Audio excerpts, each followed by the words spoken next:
अगर हम डेटा को देखें तो गुड़गांव रियल एस्टेट बबल में है। क्यों? क्योंकि पर कैपिटा जीडीपी हमारा 2.5 लाख के करीब है।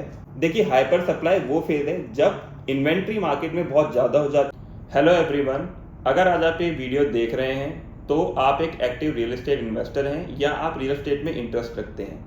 आज इस वीडियो में मैं आपको कुछ बहुत यूनिक चीज़ें बताऊंगा और बताऊंगा कैसे हमारी फाइनेंशियल साइकिल्स हमारी रियल एस्टेट साइकिल से कनेक्टेड होती है, कैसे हमारी फाइनेंशियल साइकिल हमारे रियल एस्टेट एसेट पे प्रभाव डालती है और कैसे ये साइकिल्स ऑपरेट होती हैं। देखिए, इसे जानने के लिए पहले हमें जानना होगा कि हमारी फाइनेंशियल साइकिल कैसे काम करती है और इसके लिए हमें जानना होगा कि फाइनेंशियल साइकिल स्टार्ट कैसे हुई। इस कहानी की शुरुआत होती है हमारी वर्ल्ड वॉर 2 से। देखिए, वर्ल्ड वॉर 2 के एंड होते होते काफ़ी सारी कंट्रीज़ ने अपने गोल्ड रिजर्व को डिप्लीट कर दिया था और इस वजह से इशू क्रिएट हुआ ट्रेड में, क्योंकि पहले कंट्रीज़ का ट्रेड जो था वो गोल्ड से होता था और अब कंट्रीज़ के पास इतना गोल्ड नहीं था कि वो ट्रेड कर सकें।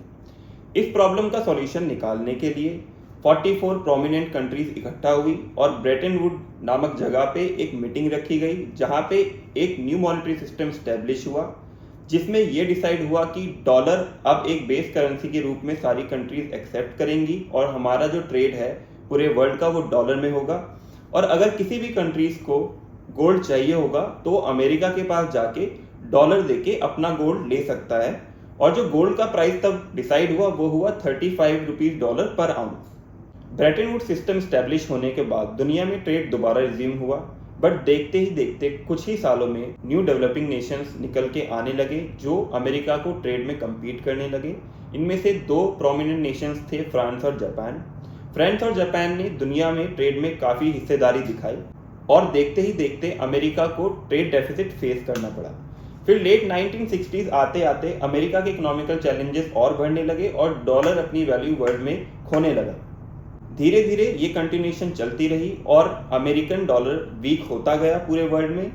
इसको देखते हुए अमेरिका ने एक्स्ट्रा डॉलर छापने स्टार्ट कर दिए और अब कंट्रीज जब डॉलर लेके अमेरिका के पास वापस जाते तो अमेरिका के पास इतना गोल्ड नहीं था कि वो डॉलर के बदले उन्हें गोल्ड दे सके।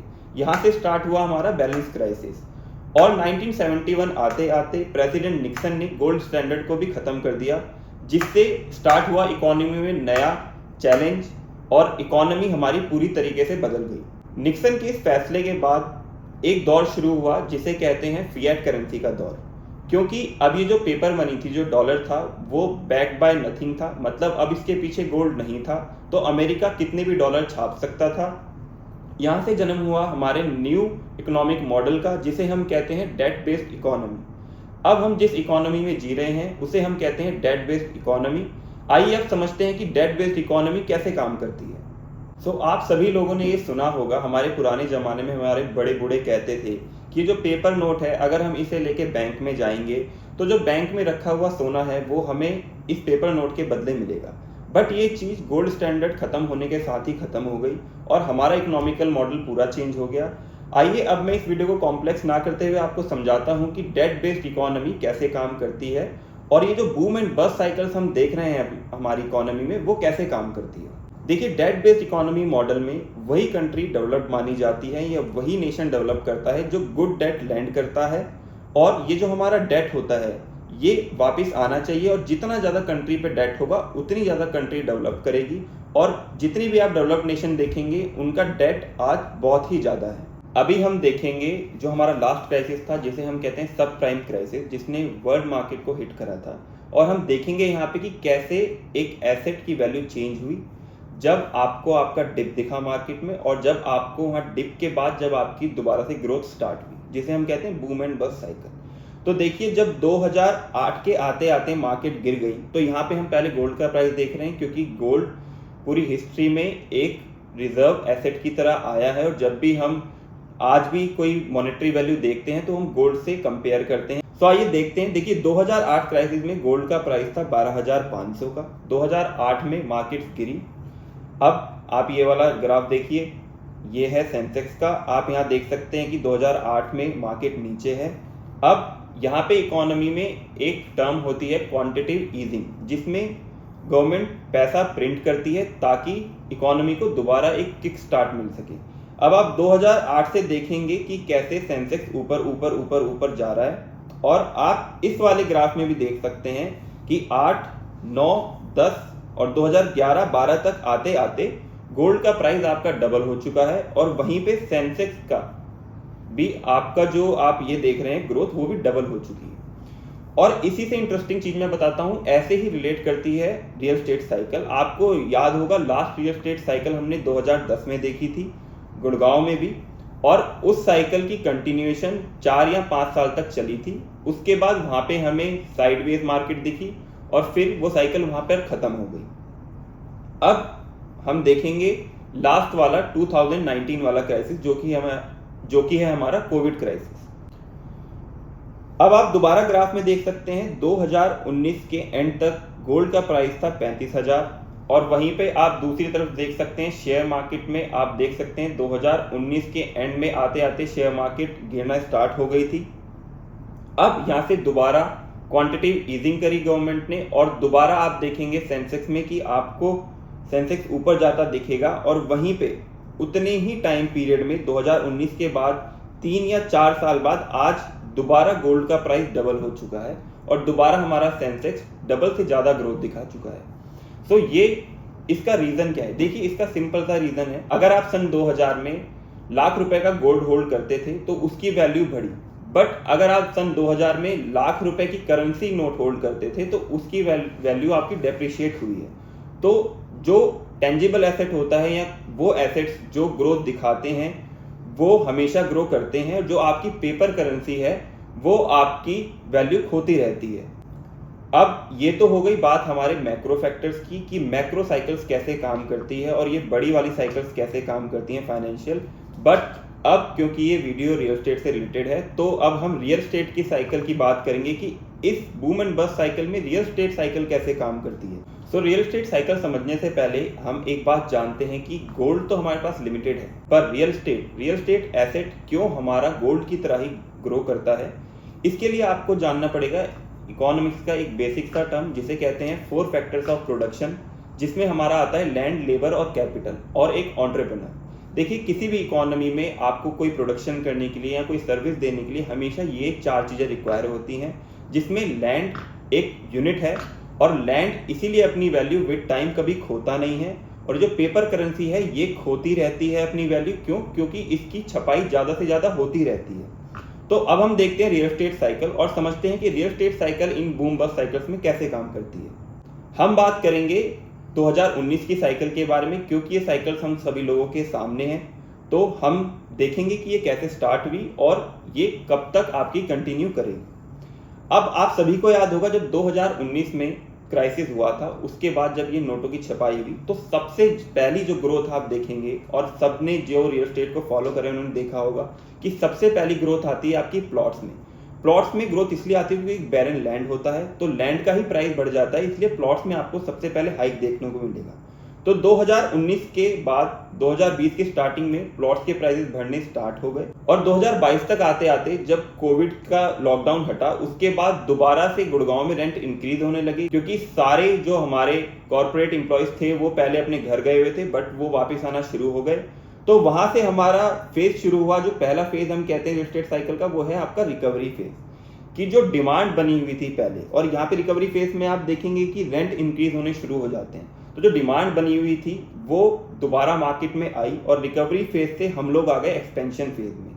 अब एक्सपेंशन फेज में क्या होता है? देखिए एक्सपेंशन फेज में दोनों तरफ की डिमांड और सप्लाई की बैलेंसिंग होती है। डिमांड भी आती है और नए नए बिल्डर आते हैं जो सप्लाई क्रिएट करते हैं।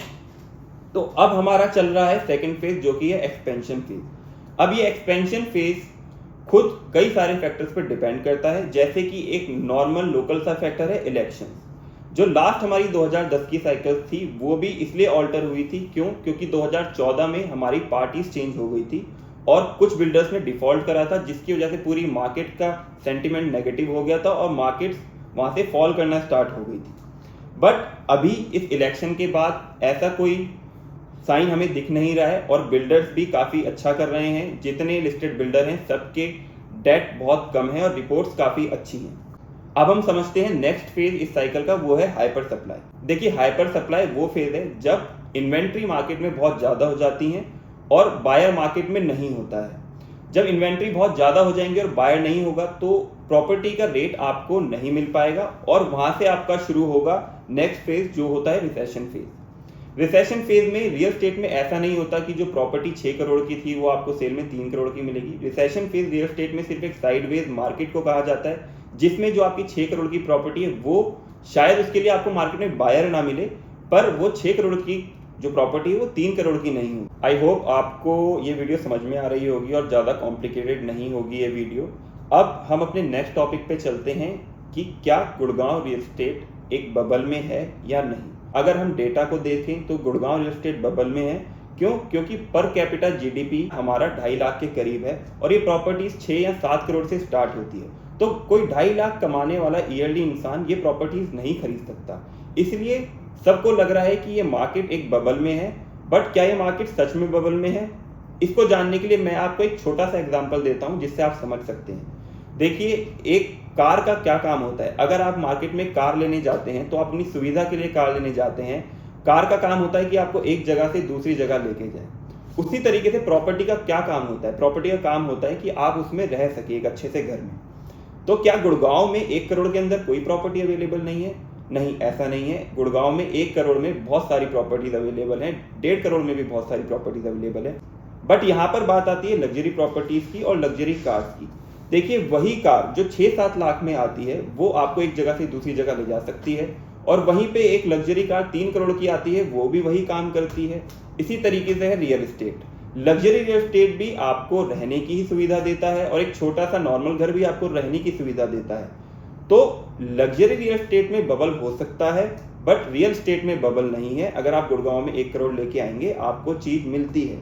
अब हम जानेंगे क्या लग्जरी रियल एस्टेट में भी बबल है या ये सिर्फ लोगों को लग रहा है कि बबल है।